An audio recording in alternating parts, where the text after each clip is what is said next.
بسم اللہ الرحمن الرحیم لا یمسہ الا المطہرون۔ ایک مسئلہ پیش خدمت ہے کہ اگر ہمارے موبائل میں یا لیپ ٹاپ کے اندر قرآن مجید کی ایپ انسٹال ہے، قرآن مجید موجود ہے، اب اس موبائل کو یا لیپ ٹاپ کو چھونا وضو کے ساتھ چھوا جائے گا یا بغیر وضو بھی اس کو ہاتھ لگا سکتے ہیں؟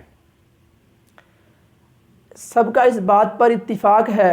کہ اگر موبائل کے اندر قرآن مجید موجود ہے، ایپ بند ہے، ایپ کھلی ہوئی نہیں ہے، یعنی قرآن مجید بند ہے، اس صورت میں علی الاطلاق سب اتفاقی طور پر کہتے ہیں کہ بغیر وضو کے آپ موبائل کو چھو بھی سکتے ہو، بغیر وضو کے آپ موبائل کو ہاتھ بھی لگا سکتے ہو۔ لیکن دوسرا مسئلہ یہ ہے کہ اگر قرآن مجید موبائل یا لیپ ٹاپ کی سکرین پر اوپن ہے، الفاظ سامنے نظر آتے ہیں، اب جو ہے موبائل کو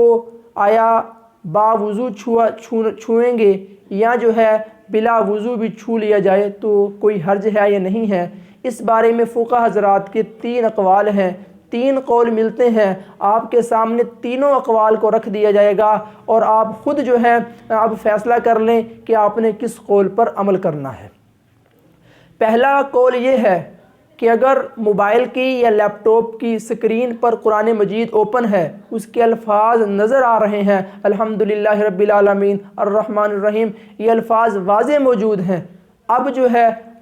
لیپ ٹاپ کو یا موبائل کو جو ہے قرآن کے اوپن ہونے کی صورت میں ہاتھ لگانا چھونا جو ہے درست نہیں ہے۔ پہلا قول یہ ہے، وہ دلیل میں پیش کرتے ہیں، اللہ نے فرمایا لا یمسہ الا المطہرون، کہ قرآن مجید کو نہ چھوؤ مگر پاکی کی حالت میں۔ اب جو ہے وہ کہتے ہیں جب قرآن مجید اوپن ہو گیا، اب اس کا وہی حکم ہوگا، وہی ادب ہوگا جو قرآن مجید کیا ہے، کہ قرآن مجید اگر سامنے پڑا ہوا ہے اب کھل جائے، جس طرح اس کے آداب ہیں، اس کو ہاتھ لگانا، اس کو پکڑنا، جس طرح اس کے سارے آداب ہیں، اب اس کے بھی وہی سارے آداب کیے جائیں گے۔ دوسرا قول یہ ہے کہ اگر قرآن مجید جو ہے موبائل کی سکرین پر اوپن ہے،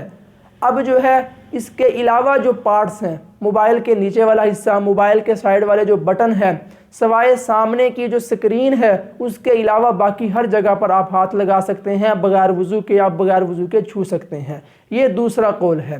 تیسرا قول جو ہے جو مشہور و معروف ہے وہ یہ ہے کہ اگر موبائل کی یا لیپ ٹاپ کی سکرین پر قرآن مجید اوپن ہو، کھلا ہو، اب آپ جو ہے اس کو بغیر وضو کے چھو بھی سکتے ہیں، ہاتھ بھی لگا سکتے ہیں، ہاتھ پھیر کر انگلی رکھ کر اگر آپ تلاوت کرنا چاہیں تو تلاوت بھی کر سکتے ہیں۔ یہ تیسرا قول جو ہے زیادہ اصح ہے۔ اور اب جو ہے آپ یہ تیسرے قول والے مثال یہ پیش کرتے ہیں کہ اگر قرآن مجید کو ایک پرچی پر، ایک چٹ پر آیت لکھ دی جائے اور اس کو کسی فریم کے اندر لگا دیا جائے، بند کر دیا جائے، تو اب جو ہے سب کا اس پر اتفاق ہے کہ آپ اس جو ہے فریم کو اوپر سے ہاتھ لگانا چاہیں لگا سکتے ہیں، کیونکہ قرآن مجید جو ہے اندر موجود ہے، اس کی آیت پر ہاتھ وغیرہ نہیں لگتا۔ اور اسی طرح وہ کہتے ہیں کہ یہ قرآن مجید کی مثال ہے، قرآن مجید جو ہے موبائل کے اندر بند ہے، اس کے اوپر جو ہے فریم ہے، شیشہ ہے، ہم جو ہے اس کو ہاتھ لگائیں گے، قرآن مجید کو ہاتھ نہ لگائیں گے۔ دوسری بات یہ ہے کہ یہ الفاظ جو ہیں یہ موبائل کے اوپر نہیں چھپتے بلکہ یہ ریم کے اندر موجود ہوتے ہیں، ریم پر ان کا جو ہے نقش ہوتا ہے، نہ کہ ان کا جو ہے اوپر جو ہے موبائل کے شیشے پر یا کسی اور چیز پر جو اس کا نقش نہیں ہوتا، بلکہ ایپ کے اندر اس کا نقش وغیرہ ہوتا ہے۔ دوسری مثال یہ پیش کرتے ہیں کہ فقہ حضرات نے فرمایا کہ اگر قرآن مجید ایک پیٹی کے اندر، ایک صندوق کے اندر بند ہو، اب آپ اس صندوق کو اوپر سے بھی ہاتھ لگا سکتے ہو بغیر وضو کے، اگر بغیر وضو کو اس کے اٹھا کر لے کے جانا چاہو تو آپ لے کے جا سکتے ہو۔ اسی طرح موبائل کی مثال ہے کہ یہ موبائل کے اندر قرآن مجید ایک پیٹی کی طرح بند ہے، جس طرح اس پیٹی کو ہاتھ لگانا ٹھیک ہے، اسی طرح آپ اس موبائل کو بھی ہاتھ لگا سکتے ہو، اوپر سے، نیچے سے، دائیں سے، بائیں سے، جہاں سے چاہیں آپ جو ہے اس کو ہاتھ لگا سکتے ہیں، چھو سکتے ہیں، اس میں کسی قسم کی کوئی ممانعت